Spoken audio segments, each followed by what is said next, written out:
Olá, bem-vindos a mais um episódio do ImoCast. O ImoCast é uma iniciativa do Imo Brasil. O Imo Brasil faz parte de uma rede internacional de consultores, né? Nós estamos em 11 países hoje, somos 60 consultores no mundo e 10 aqui no Brasil, nos tornando, crescendo organicamente aí com o tempo, né? Então, estar eu aqui hoje como consultor do Imo. Tem o Paulo, que além de consultor também é médico, ou não sei se é médico e também é consultor, aí depois eu deixo para ele na apresentação. E é um prazer enorme a gente ter hoje aqui a presença do Ricardo Iguchi, que está aqui conosco, um empreendedor aqui de Ribeirão Preto, que vai trazer um pouco da experiência empreendedora dele. Nós vamos falar um pouco da biografia dele, vamos falar um pouco das ações empreendedoras que ele vem desenvolvendo. Enfim, Ricardo é uma pessoa de muito sucesso e com muito propósito. Eu acho que isso que é o que vai ajudar a gente a conectar um pouco. Paulo, te apresenta aí, por favor, para a nossa galera. Não quero tomar muito tempo de quem está nos vendo aí, porque o Edson já nos apresentou, né? Então, e também estarei em outros vídeos, mas é aquela visão do Imo, particularmente ser médico e ser consultor também, então, mas também com o Ricardo aqui, nós vamos tocar no assunto de questão de saúde, né? Mas o mais importante aqui é o entrevistado. Então... Sem dúvida. Ricardo, dá um alô para nossa audiência e se apresenta, por favor.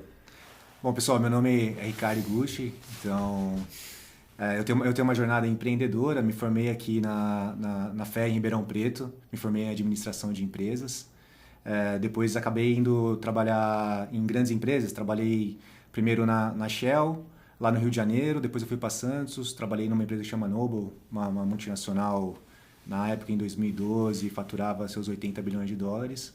Mas eu sempre tive uma coisa dentro de mim, que era essa questão de empreender, de construir, de criar coisas novas e de fato, uma coisa que eu tinha na minha cabeça era de não ser um espectador, mas ser um ator de fato dentro da minha vida, e acabei indo para essa vida empreendedora em 2013 junto com alguns amigos. Sim. Muito bom. Ricardo, pelo que a gente conhece da sua trajetória, né, até pelas vivências e convivências que a gente tem também com o pessoal da USP, alguns professores que eu conheço e que são, eu imagino que tenha sido referência para você também, podemos citar aqui o Rogério Calia, que é um grande nome, né?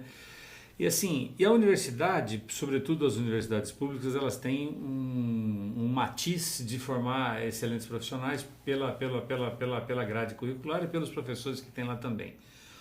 E tem aquela contradição, forma acadêmico ou forma empresário? Na verdade, você foi para o ramo do empreendedorismo porque você queria se botar no protagonismo, como você mesmo já falou. Como é que a escola te influenciou? E, assim, apesar de você ter feito mestrado também, que a gente sabe, como é que você se tornou um empreendedor e não um professor? Fala um pouco disso pra gente, na tua biografia. Vamos lá. Acho que até uma coisa... Assim, eu acabei não terminando o mestrado. Eu comecei a fazer o mestrado, mas não terminei. Uhum. Na minha biografia, a importância da faculdade, para mim, são dois grandes pontos. Acho que, até conversando com o pessoal de São Paulo, depois nós fomos para São Paulo, né? E quem estudou lá em São Paulo, eles têm uma visão bem mais corporativa e eles tinham essa curiosidade de Ribeirão Preto com relação ao empreendedorismo, né? Uhum. Então, como seria a faculdade aqui em Ribeirão pelo fato de formar bastante empreendedores. Sim. E durante a minha jornada acadêmica aqui em Ribeirão Preto tem um direcionamento, né, corporativo mesmo, então das matérias, tudo, mas de fato em Ribeirão sempre teve um núcleo de empreendedores, tem casos de empreendedores de sucesso, e isso acabou me motivando. Mas eu acabei no começo indo para o caminho corporativo, então eu acabei entrando como trainee na Shell, né? Uhum. Apesar de ter participado também aqui de uma criação de uma empresa aqui em Ribeirão Preto do começo dela, que chamava Veritas Life Sciences. Foi ali que eu conheci o mundo da startup. Né? Isso em 2008, ninguém falava disso, né? Mas o que eu penso assim, sobre a faculdade, né, que me ajudou demais no caso eu estudei administração, era a questão do storytelling, né? Então lá a gente já tem essa boa noção e um storytelling bem fundamentado. Então, isso que é importante dentro do storytelling. Não adianta você criar histórias, né, que não fazem nenhum sentido, mas elas têm que ter uma boa fundamentação. A Faculdade de Negócios aqui de Ribeirão, ela dá essa fundamentação, né? E além disso, ela também te auxilia nos improvisos, né? Que eu acho que um bom storytelling também você tem que adequar para a sua audiência. E aí uma outra coisa importante também que eu acho que a Faculdade de Negócios traz é essa capacidade de você construir os cenários. né? Então, depois eu conecto até mais para frente, quando eu começo a entender um pouquinho mais de filosofia, né? Que tudo nasce no mentalismo, né? Nas ideias, né? Então, você ter boas ideias, né? E você conseguir construir cenários para essas ideias, para se realizar, acaba sendo importante. São aspectos aqui da faculdade, né? Que ajudam na tomada de decisão, né? Que ajudam na construção. Na construção, tá? Na construção de uma visão, né? Então, você construir um cenário, trazer números, né? Conseguir tangibilizar aquele sonho, aquela visão que você tem, né? Tá. Que hoje também, assim, para mim é muito importante isso, né? Poxa, ideia, quanto vale uma ideia? Uma ideia Sim. não vale nada, né? O quanto vale é a sua capacidade de executar aquela ideia. E de colocá-la em prática e ela começar a gerar De colocá-la em movimento. prática Né? e gerar movimento, que é o que a faculdade de negócio acaba trazendo para os alunos, né? Então, poxa, como que você coloca essa ideia em prática? Como você planeja? Como você realiza? Sim. Dentro do IMO nós temos uma premissa de que todas as ações de mudança e de desenvolvimento pessoal, elas começam com as ideias, mas elas se transformam em realizações a partir do primeiro passo concreto, ou seja, quando você marca dia, hora, local, o primeiro passo que você vai dar rumo a um processo seu de desenvolvimento. Sim. ou empreender alguma coisa. Você diria que isso você se identifica com essa questão? Como é que foi isso na sua vida? Muito. Tipo, isso é o que norteia a minha vida mesmo. Então, é planejar, experimentar, testar, validar, e aí depois corrigir a direção e aprender com isso, né? Sim. Eu tenho uma filosofia japonesa que é o Kaizen. Né? Então, o Japão pós-Segunda Guerra, talvez o Japão de hoje foi reconstruído com base no Kaizen, que é tipo, hoje é melhor que ontem, amanhã é melhor que hoje, né? Então, essa é uma filosofia que eu sigo muito. E aí, eu também gosto de contar relativo a isso, né? E da importância de você validar suas ideias, né? E testar elas, colocar em prática, executar. Em 1959, na Inglaterra, um magnata ele criou um prêmio para quem conseguisse construir um veículo voador com uma pessoa, né, movimentado somente pela pessoa, sem nenhuma máquina, e conseguisse contornar 2 obeliscos. Quem conseguisse fazer isso ia ganhar 50 mil libras, e quem atravessasse o Canal da Mancha ia ganhar 100 mil libras. E aí todo mundo na época participou, né? Já existia aviação, mas não existia nenhuma máquina movida por uma pessoa. Autopropelida, né? Autopropelida, por uma pessoa. E quem tinha muito dinheiro construiu máquinas fabulosas, mas demorava muito para essas máquinas serem consertadas. Então ele tentava circular e caía no chão, quebrava e demorava às vezes um mês para depois colocar essa máquina para voar. Só que um pai e um filho que precisavam muito de dinheiro, precisavam de fato do prêmio, né, eles construíram uma máquina simples, tosca, né, mas que ele conseguia consertar no mesmo dia. Entendi. Então, em 6 meses, que foi o tempo que durou isso daí, eles fizeram centenas de testes, enquanto algumas outras pessoas que tinham muito mais dinheiro, né, coisas muito maiores, conseguiram fazer 2 ou 3 testes. E acabou que esse pai e esse filho ganhou esse prêmio. Então, com uma máquina... E qual que era a diferença? Ele testava muito. Então, ele já terminava de montar a máquina, colocava ela em prova, caía e já conseguia corrigir algum determinado defeito. E eles conseguiram tanto contornar esses obeliscos quanto atravessar o Canal da Mancha, né? Então, eu acho que dentro do empreendedor, e eu gosto muito disso. Então, poxa, uma ideia boa é uma ideia que a gente consegue executar e realizar e aprender com ela, né? Uhum. E como que você faz um elogio à tua formação da graduação, né? Porque você falou, não, a gente é preparado para isso é bom, né? Uhum. Aí você está lá como trainee da Shell, e como foi o passo seguinte de surgir o empreendedor nesse sentido? Não, eu acho que isso é muito legal, né? Tipo, antes eu estava na Veritas Life Sciences, que era uma startup, a gente estava fazendo o fundraising, que era levantar o dinheiro para essa startup de biotecnologia, que são com 2 pesquisadores fantásticos de Ribeirão Preto aqui, que é o Vitor Fassa, que ele é professor, inclusive, da Escola de Medicina, e a Sandra Fassa. Ambos estavam nos Estados Unidos, nos institutos mais avançados do mundo, estudando proteômica, que era um assunto ultramoderno, ainda é um assunto, né, atual, mas imagina em 2008, e eles estavam trazendo isso para o Brasil, né? E aí eles me apresentaram esse mundo de startups, onde você tem essa visão, né, e você precisa trazer dinheiro para isso. Eu estava vivendo isso, mas eu acabei entrando nesse processo de treino da Shell, que foi um dos únicos que eu prestei, e era todo mundo tinha vontade de entrar nesse processo de treino, era muito concorrido, eram, se não me engano, 20 mil candidatos para 3 vagas. E eu prestei por prestar. E aí, talvez pelo fato de não ter nenhuma responsabilidade, fazer por fazer, e nem ser o que eu queria tanto, eu acabei indo passando de fases. E aí, a última fase foi no Rio de Janeiro. Aí eu lembro de conversar com o Vitor e falar, poxa, eu tô indo lá pro Rio de Janeiro, nunca fui, Vitor, assim, provavelmente eu nem vou ficar lá, mas eu nunca fui pro Rio de Janeiro, não conheço o Rio de Janeiro. Eles alugaram um hotel na Barra da Tijuca, de frente pra praia. Também nunca tinha entrado num hotel tão legal, né? Um hotel 5 estrelas, ali na frente. Falei, cara, eu vou lá pra curtir. E acabou sendo toda a dinâmica lá do hotel.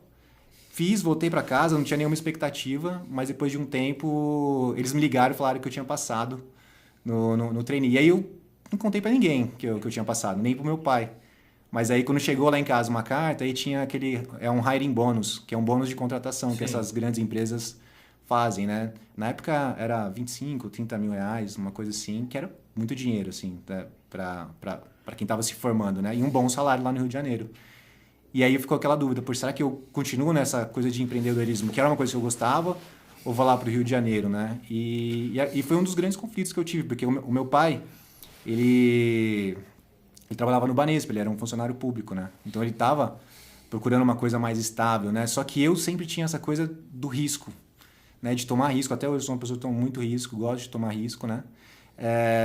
Mas tinha uma curiosidade do Rio de Janeiro, mas pelo meu pai, assim, inclusive ele me levou até lá no Rio de Janeiro, porque eu ficava nessa dúvida, eu vou ou não vou, ele pegou e me levou até lá, e aí Barra da Tijuca, né? A Shell, todo esse ambiente, falava, vamos conhecer, né? E aí eu fiquei um tempo na Shell, mas hoje a minha atual esposa, que é a Caroline, ela fala que foi a época mais triste da minha vida, quando eu trabalhei na Shell. Mesmo ganhando bem, né? Então assim, ganhava bem, teve esse hiring bônus, eu tinha bastante tempo, eu lembro de morar perto da praia, então eu entrei na escolinha de surf, né? Era perto de onde eu trabalhava, tinha uma vida confortável, mas a minha esposa falava que eu ficava muito triste, né? E aí eu sempre ficava procurando caminhos e alternativas. Então, tinha esse negócio de empreendedor dentro de mim, né? Mas eu acabei experimentando um pouco também dessa vida corporativa em grandes empresas, né? Uhum. E depois acabei indo para uma outra grande empresa, que era a Noble. E aí eu tinha uma chefe lá que chamava Cristiane Zimmermann, também, que foi muito legal. Ela me orientou, né? E acabou que eu entrei nesse processo. E aí eu fui trabalhar lá como trader trainee, né? Que, no caso, é a pessoa que compra e vende. Que era uma coisa que eu gostava. Eu também gosto disso, né? De negociar. É uma coisa que eu buscava também, assim, na minha carreira mais corporativa. E acabei entrando lá. E lá era muito diferente da Shell. Porque da Shell, talvez, o que mais me incomodou é que eu lembro que eu sentei lá e eu não fazia nada. Eu só fazia curso. Então, enquanto na Veritas eu estava aqui construindo business plan, tentando procurar investidor, estudando sobre coisas que eu nunca tinha visto na minha vida, na Shell já estava tudo prontinho, né? Que é o que todo mundo busca, geralmente. Né? Depois que eu virei empreendedor, comecei a contratar as pessoas, eu percebo que as pessoas elas querem chegar num lugar que está tudo pronto. Né? Mas isso me incomodava demais lá na Shell. Uhum. Então, os cursos... antes de fazer qualquer... você vai dirigir um carro. Para você dirigir carro, você tem que ter um curso da Shell, porque o seu cargo tem que ter carro, então você tem que fazer um curso da Shell para você poder dirigir o carro. Então, você vai sentar nessa cadeira aqui agora, eu trabalhava na área de exploração e produção, então tinha que conhecer também a parte de exploração e produção, mas era tudo muito bem desenhadinho e isso me incomodava. Sim. Aí eu fui para a Noble. A Noble era uma empresa gigantesca que chegou aqui no Brasil, mas que chegou como uma startup. Então lá eu acabei me adequando muito bem, porque não tinha muito processo, estava ainda no processo de construção da empresa. Né? Então eu gosto dessa... E que bate que você falou do Kaizen, que é essa melhoria dar um passo para o dia seguinte, que se propõe uma possibilidade de erro, né? Sim. Ou de experimentação. Sim. E em cima, no dia seguinte, aí você faz uma escada de evolução. Né? Aí quando você fala da startup, nesse sentido, você fala não tinha processo, então tinha um calor ali, estava quente nesse sentido. Né? Porque o exemplo da Shell que você contou, que ela tem um aspecto mais formatado. Assim, extremamente formatado. Aí eu tinha um mentor lá, ele chamava Roberto. E eu lembro que eu cheguei assim, né, com todo esse entusiasmo, toda essa energia, né, na primeira mentoria. Ele falou, cara, mas por que você saiu de lá, né? Aí eu criei dentro de mim um motivo de eu estar ali, né? E o meu motivo era assim, eu quero entender como que uma grande empresa funciona. Sim. E aí ele foi direto, ele falou assim, uma empresa grande funciona porque ela é burocrática. Então é burocracia que faz uma empresa grande funcionar. E essa burocracia ali dentro... Hoje valorizo muito, né? Mas naquela época eu tinha 20 e poucos anos, para mim era uma coisa muito difícil de lidar, né? Porque eu queria fazer as coisas acontecer, né? Sim. que é o que a gente no IMO trata como o aspecto vertical das organizações, né? É a espinha dorsal que mantém as organizações funcionando, né? Ou seja, é a verticalidade que faz com que ela se mantenha em pé, né? Mas você conhece um pouco do nosso trabalho, né? A gente sempre quer que as pessoas conheçam mais. Então, você já teve a oportunidade de participar conosco, né? Dos meus desafios como líder que a gente fez aqui em Ribeirão. A gente reúne líderes para discutir novas possibilidades de como tornar a liderança horizontal. Sim. Ou seja, mudar aquela visão meramente vertical para a visão horizontal, que é onde a gente acha que tem a ligação do processo com o cliente e é onde cria valor realmente para o negócio e para as pessoas e assim encontro de propósito, né? Então, como é que você vê isso? E aí acho que o Paulo complementa. Não, também uma pergunta é interessante essa frase. O negócio existe porque tem uma burocracia, né? Agora, na tua experiência, que tamanho de burocracia, como você também citou que é necessário, a gente coloca isso na necessária verticalidade, né? Porque senão é tudo um caos, né? Mas qual é o tamanho da burocracia necessária para algo funcionar, né? Eu acho que depende muito do mercado, né? Então, você pega o setor de petróleo, ele não exige grandes mudanças, né? As pessoas precisam consumir petróleo, né? Então é muito mais uma questão de eficiência, né? Qual que é o seu custo para extrair, para refinar, para vender esse petróleo, né? E as suas reservas que você tem, né? Então, como que você vai comprar isso de maneira estratégica, controlar preço, né? Então, são dados mais prontos, né? Então, para esse ambiente, eu acho que estruturas verticais funcionam. Por isso que a Shell, né, até hoje é uma superpotência nesse sentido, né?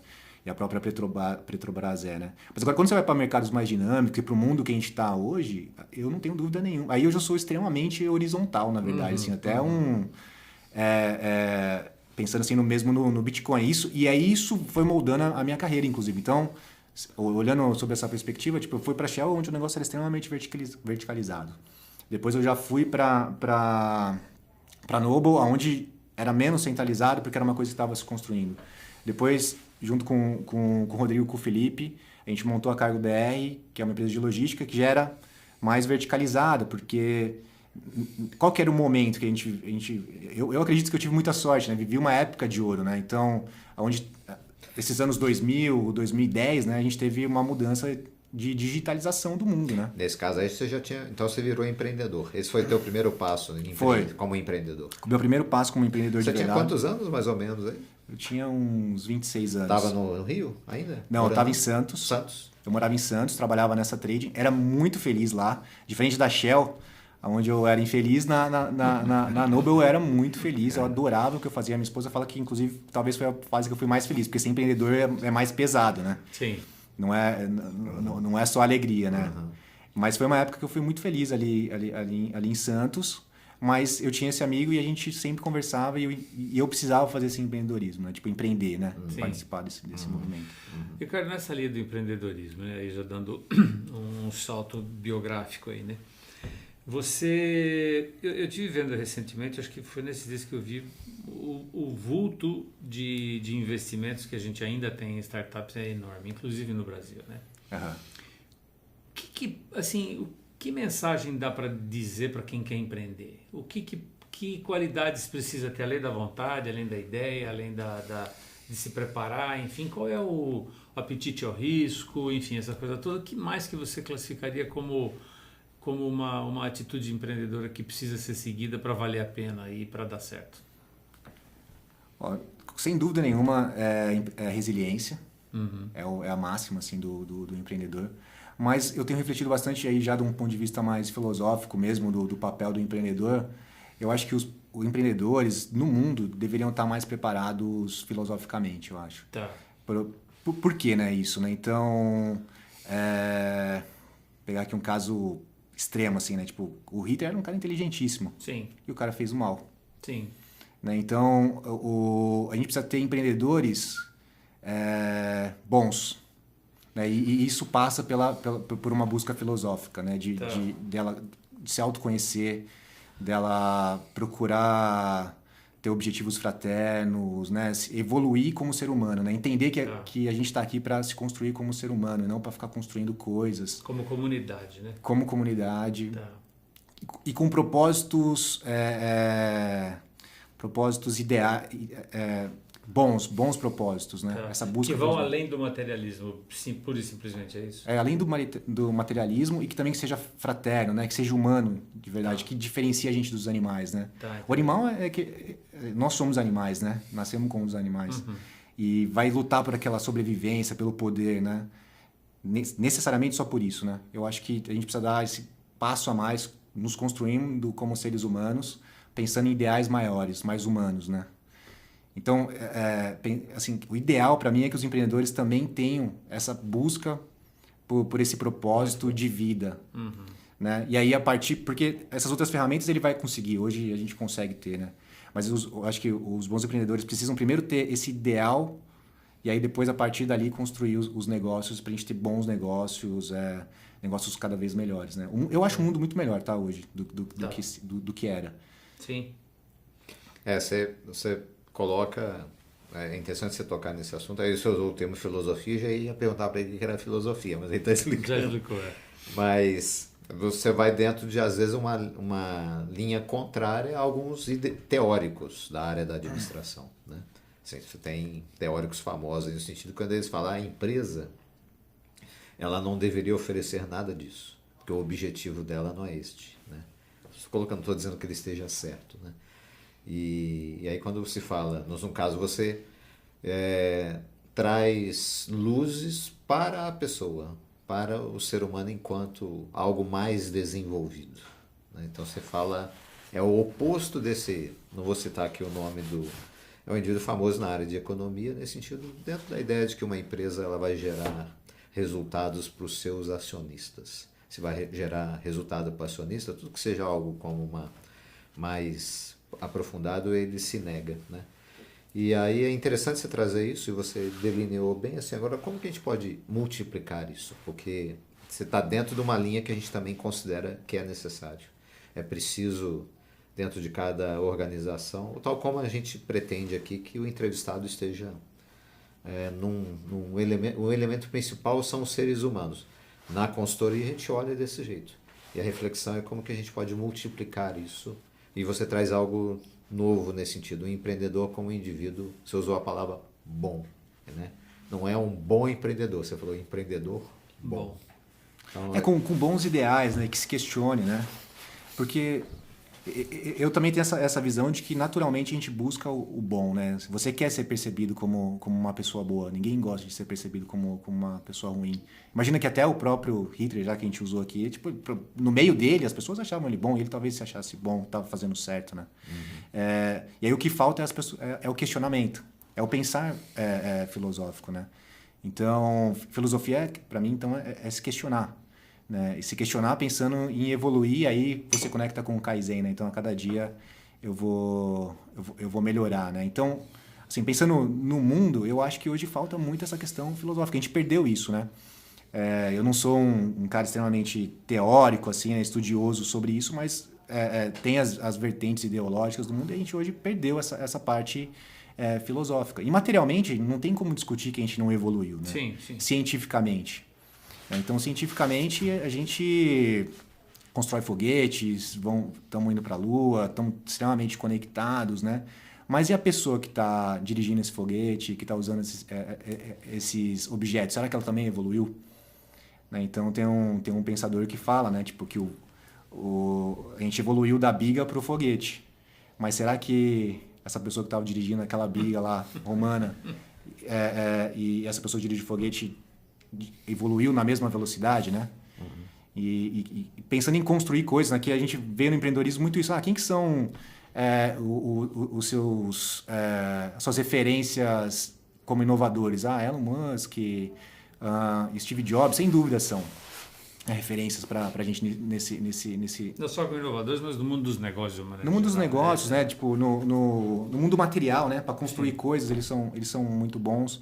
Mas eu acho que eu também lembraria de outros inovadores, né? Tipo, para mim, Jesus é um cara super inovador. Cara, ele não criou nenhum produto.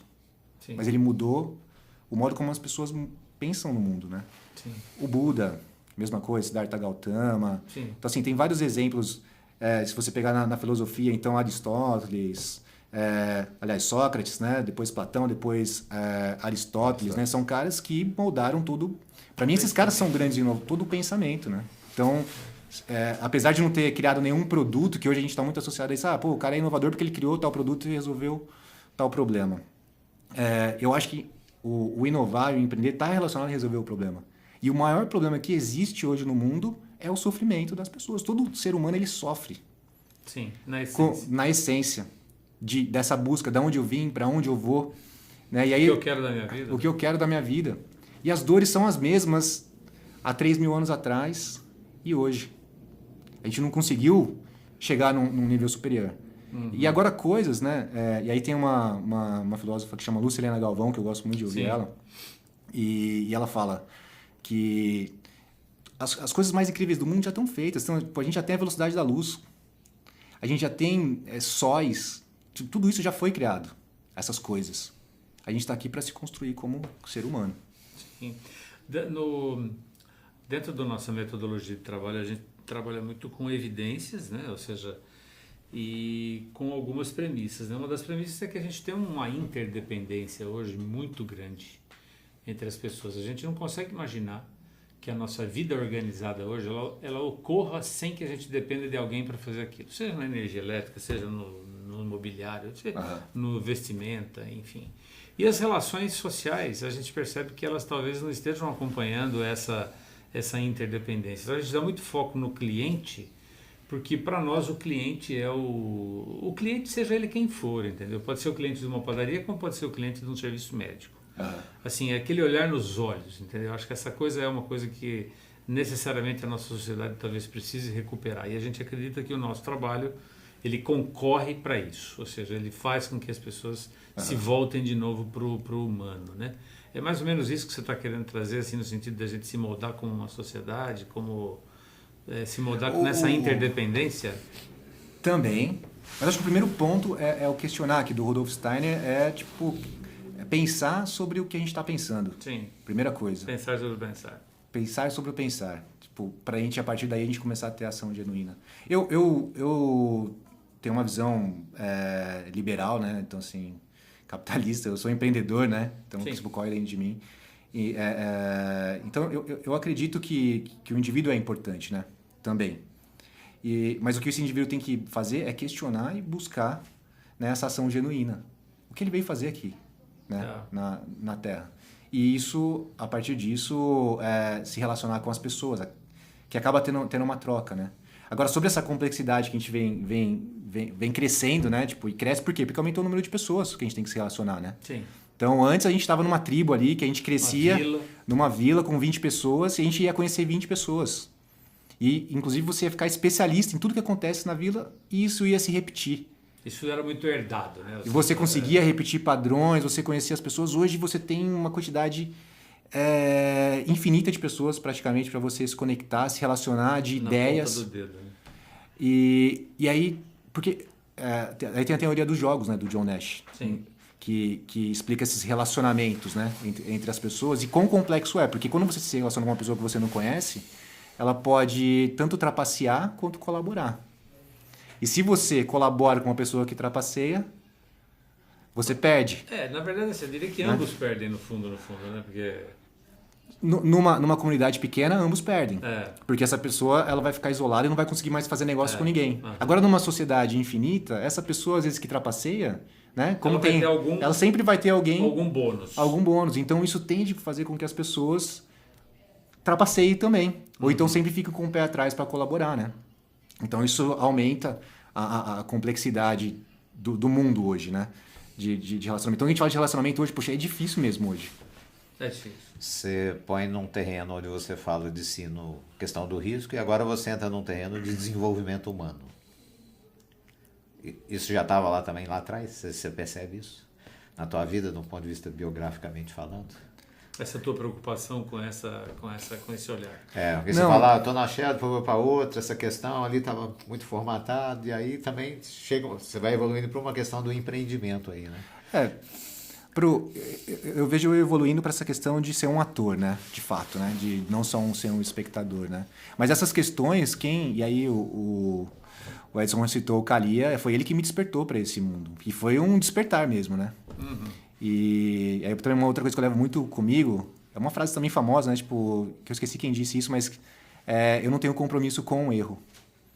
Né? Então, que tem muito a ver com o Kaizen, né? Então, poxa, talvez lá naquela época, né? Mesmo quando a primeira vez que eu fui empreender, né? Tipo, cometi vários erros, né? Inclusive ligados a isso. E um dos motivos, então, assim, dessa minha primeira empreitada de eu ter saído, era que quando a gente teve o sucesso, as pessoas que começaram com a gente não estavam mais junto com a gente. Eles saíram da empresa. Que são aquelas pessoas que de fato ajudaram a construir a empresa. Que ajudou a carregar os primeiros sacos de cimento. Que ajudou a carregar o primeiro saco de cimento. Só que, como eles não tinham ações da empresa, né, a empresa foi valorizando, chegou na hora da recompensa, todos eles foram saindo. Até porque as habilidades que uma empresa, uma startup, uma empresa que está começando necessita é diferente de uma empresa que tem 500 pessoas, né? Como chegou lá, né? Então são habilidades diferentes. E essas pessoas às vezes não se encaixaram. Nós mesmo como empreendedores, a gente não estava preparado para uma empresa desse tamanho. Sim. Só que a gente tinha ações da empresa, então a gente ficava lá, né? Tipo, a gente se treinava para estar lá, mas essas pessoas não. Entendi. E aí eu vim caminhando para isso, mas a partir de um despertar filosófico mesmo, com o Kalia. Foi quando eu li o Apologia de Sócrates, que é o livro que Platão escreve, que eu comecei a entender a importância de você ter um propósito. Tá. E a partir dali você ter ação genuína. Então, o Rogério Kalia, ele trouxe isso lá dentro da Cargo BR. Sim. Então, ele implantou isso lá, a gente tinha conversa sobre isso, e isso me deu um despertar e falou, poxa, gente... E aí isso já começa a conectar com o mundo que a gente vive hoje. Sim. Hoje, apesar da gente ter muitas coisas ruins, né? Temos guerra na Rússia, Ucrânia, Israel, tivemos coronavírus... Hoje as pessoas têm uma possibilidade grande de se transformarem em protagonistas da própria vida. Elas têm acesso a meios para isso. Né? A meios, a informação. A minha esposa, a minha mãe é de uma cidadezinha pequenininha, chama Nova Resende. Tá. Nova Resende é uma cidade, acho que hoje é de 17 mil habitantes, mas há um tempo atrás era de 14 mil habitantes. No interior de Minas Gerais, onde você só sabia o que estava acontecendo no mundo pela televisão, né? Hoje, você tem acesso ao mundo inteiro lá no seu computador. Né? Basta saber usar, né? No seu smartphone, né? No smartphone. E essa é a importância de você pensar sobre o pensar. Porque o que falta é o quê? Você ter um senso crítico para você poder usar essas coisas de uma maneira boa. Né? E não de uma maneira ruim. Você tocou num ponto muito interessante e que também converge muito para aquilo que nós trabalhamos, que a gente acredita, né? Que nós temos um tripé que nós procuramos desenvolver dentro das corporações onde a gente atua, ou das organizações, ou dos organismos sociais, enfim, não importa.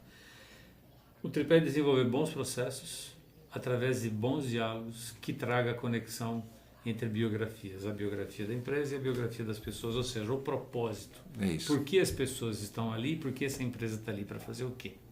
Esse é, no fundo, é o grande tripé do nosso trabalho, né? E aí você tem uma jornada de intraempreendedor, nas empresas, nas corporações pelas quais passou, e depois de empreendedor. E nisso, eu queria entender assim, como você se define, qual é o seu fio condutor de liderança, Ricardo? Como é que você se definiria? O que você acha que você tem de qualidades que fazem a diferença, ou fizeram a diferença nessa tua vida intra ou empreendedora, intraempreendedora e empreendedora, e que te mantém hoje nessa posição? E aí você fala um pouco de onde você já atuou, o que você quer fazer da vida, o que vem pela frente, enfim, aí fica à vontade. Tá. Mas com o viés da liderança, né? Tá. Bom, para mim, então, assim, eu acho que primeiro define o que é liderança, né? Para mim, um bom líder é o que toma as decisões certas, assim, de uma maneira simples. Então, assim, a gente falou, poxa, quem são os grandes inovadores? Aí você pensa nessas pessoas, tipo, figuras, tipo Jesus. Cara, Jesus, ele não errava nunca. Então, ele é o líder máximo, né? Então, tem uma série The Chosen que eu tô assistindo, que eu tô achando fantástica, né? Que mostra os apóstolos, né? Que são os estudantes. E eles o tempo inteiro questionam Jesus, né? Só que Jesus não erra nunca. Então, eles acabam sendo convencidos, né? Inclusive, ele faz o milagre. Mas mesmo com os milagres, eles se questionavam. E o líder, ele é uma pessoa que passa por isso o tempo inteiro. As pessoas com quem você está trabalhando, com quem você está liderando, eles vão estar com você enquanto você estiver acertando, né? Eles estão buscando isso. Né? Eles estão... o líder, ele tem que levar o time para essa vitória, né? Para esse lugar onde a gente deseja ir. Esse é o papel do líder. Só que qual que é a diferença nossa para Jesus? A gente erra muito. Sim. Né? Então, a gente não é infalível, né? O líder ele não é infalível. Então, o líder tem que ser capaz, primeiro, acho que de ter uma visão, né? Acho que o meu principal diferencial é compartilhar a visão e estabelecer o que é o propósito. Por que o propósito é tão importante? Né? Porque se você tem um propósito claro, você toma boas decisões. Então, se a gente sabe, eu preciso construir uma mesa dessa daqui de madeira. Não é fácil tomar decisão. Você vai na loja de construção, você não vai comprar tijolo, você vai comprar madeira. Sim. Você vai procurar parafusos, serra, para montar a mesa. Então, você vai tomar todas as decisões certas para montar a mesa, porque você sabe o que você quer. Agora, se você não tem claro qual que é o seu propósito, e aí para a vida, você fica tomando decisão errada o tempo inteiro. Entendi. Então, por isso que é importante essa busca, né? Tipo, qual que é o meu propósito? A gente falou de Sócrates. Sócrates, ele descobre isso depois de idoso. Mas ele estava sempre buscando. Sim. Então, não necessariamente, eu já vou descobrir meu propósito, eu quero ser médico com 3 anos, 4 anos, a criança já definiu. Não. Né? O propósito ele é essa busca, né? Mas você saber que você está buscando e aos poucos ir conquistando isso, mas saber o que você está buscando, né? Aí fica mais fácil você tomar uma decisão. Então, para mim, um bom líder ele tem que ter muito claro o que precisa ser feito, o que precisa ser construído. E aí o jeito de transformar isso numa coisa horizontal é não ser uma visão única, né? E só do líder, né? Mas uma visão da equipe. E aí também, de novo, filosofia. Você tem uma tese, você tem uma antítese e você tem uma síntese, que é o que a gente não vê nas lideranças, né? Sim. Então você vê muitas teses e algumas antíteses que não são aproveitadas e você tem pouca síntese. Sim. Então, eu acho isso muito importante. Óbvio que eu não faço, né? Tudo isso. Uma outra coisa também que eu aprendi não faz tanto tempo, né? É uma busca, né? É uma busca. É que a gente é esse modelo ideal que... Primeiro a gente tem que construir esse modelo ideal nosso, que eu chamei de bom, né? Talvez nem é a melhor definição. E o que a gente faz no nosso dia a dia não é o que a gente é. É a gente tentando buscar esse ideal e a gente erra, né? O tempo inteiro. Então, eu acho que tendo bem claro qual que é esse ideal e buscando, né, a visão das outras pessoas para ter essa ação genuína, essa é uma boa liderança. Uhum. E quanto mais... E aí a diversidade tem o seu papel, porque você vai ter gente pensando diferente de você, né, trazendo novas ideias. Quanto maior for essa comunidade, maior a chance dessa visão ser uma visão que contempla a todos, né? Sim, essa questão que você trouxe aí desse compartilhamento, né, é uma máxima que é muito interessante de uma pessoa que a gente gosta muito dentro do IMO, né, que é um autor de um livro de gerência de consultoria de processos, que é o Edgar Schein, que ele fala o seguinte: quando você tem um martelo na mão, tudo vira prego, entendeu? Então acho que é essa busca por aquilo que não é prego que acho que faz com que haja esse compartilhamento, ou essa... Assim, embora você tenha um martelo na mão, né? Essa figura é muito cansativa, né? Você ficar martelando o tempo inteiro, Muito né? cansativa, Sozinho, muito só cansativa. você martelando, né? Esse líder que tem só a tese, ele cansa. Porque ele tem que martelar o tempo inteiro. Acho que ele cansa a si próprio, né? Ele cansa a si próprio, sem dúvida. É uma coisa que o cara fica doente, né? Uma hora. E atualmente, onde você está profissionalmente, assim, nos seus empreendimentos? Hoje, então, assim, eu sou cofundador da Cortec, né? A Cortec é uma empresa... A gente desenvolveu um equipamento que faz o Holter, que é um eletrocardiograma de longa duração. Talvez uma das poucas empresas no Brasil que, de fato, investiu em tecnologia. Na área da saúde, assim, criando equipamentos mesmo. Então, a gente toda a parte de pesquisa e desenvolvimento. A gente faz inteligência artificial também lá para poder fazer essa análise dos dados. Né? E uma empresa que tem um propósito muito forte, né? Porque a principal causa de morte hoje no Brasil é o AVC e a principal causa é a fibrilação atrial do AVC. Então ela tem um propósito muito grande. E além disso eu invisto na Zenbytes também. E aí na Zenbytes, que é um negócio menor, né? Porque a Cortec ela já é uma empresa que cresceu, tudo, né? Na Zenbytes eu tenho esse olhar de todos que estiverem lá participarem da empresa mesmo, como sócios, né? Que foi o problema que eu tive no meu primeiro empreendimento, né? Tipo, de chegar lá e falar, poxa, e agora, né? Todo mundo que carregou o piano aqui, que estava junto, cadê eles? Né? Nessa nova empresa eu quero que essas pessoas também cresçam junto com o negócio, sejam sócios, e isso passe a fazer sentido também dentro da vida delas, né? Lógico que tem que ter esse alinhamento do propósito, né? Esse alinhamento do negócio. Então, como seria, né, esse negócio? As pessoas que entrarem, né, terem uma participação e ajudar a construir um negócio de fato, né, lá dentro. Muito bom. Muito bom. Ricardo, a gente está, assim...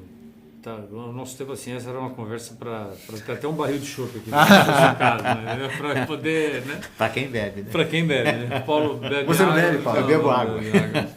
Vocês tomam chopp, eu bebo água. Tá bom. Mas também, né? A gente ia sair barrigudo do mesmo jeito, porque a água também enche. Né? Mas, o Ricardo, assim, uma coisa que a gente gosta muito de ressaltar também e deixar uma mensagem, né? Assim, para quem nos ouve, para quem nos assiste, é assim... Como é que o Ricardo quer ser lembrado no futuro? Qual é o legado? Essa é uma pergunta... Moleza, né? Cara, essa é a melhor pergunta de todas. Porque essa deveria ser a pergunta que ajuda a gente a encontrar esse nosso propósito, né? Quando você for enterrado, você vai querer que escrevam o quê lá, na né? sua lápide, O né? que na minha lápide, né? E com você que é um jovem, dá pra gente fazer essa pergunta? Eu gostaria de ser lembrado como uma pessoa boa. É isso pra mim, tipo, é o mais importante, tá escrito, cara, essa pessoa, ela procurou sempre fazer o melhor pra ela, pras pessoas próximas a ela e também pro mundo. Tipo, é isso que eu gostaria de ser lembrado. Não queria ser lembrado por ter feito uma coisa ou outra, mas por ter sido um ser humano. Tá. Na essência, é um ser humano bom. Um ser humano, é. Esse foi um ser humano. Tá. Muito legal. Muito legal. E com isso, acho que nós encerramos aqui a nossa... Gratidão. Mais esse episódio aqui com um sentimento profundo de gratidão pelo seu tempo, muito. por você ter compartilhado, poder ter compartilhado a história. E a gente pode dizer que essa história só está começando. Quem sabe a gente não se encontra outras vezes para aprofundar melhor aí, né? E quem sabe fazer um episódio com mais tempo de duração aí, tá bom? Perfeito. E para quem nos ouve, para quem nos vê, não deixe de acompanhar a nossa publicação no Spotify, no YouTube, onde a gente compartilha esses conhecimentos, essas pérolas do nosso cotidiano que a gente gosta muito de trazer. Paulo. Obrigado, Ricardo. Obrigado, Edson. Muito obrigado, gente. Valeu. Valeu. Tchau, tchau.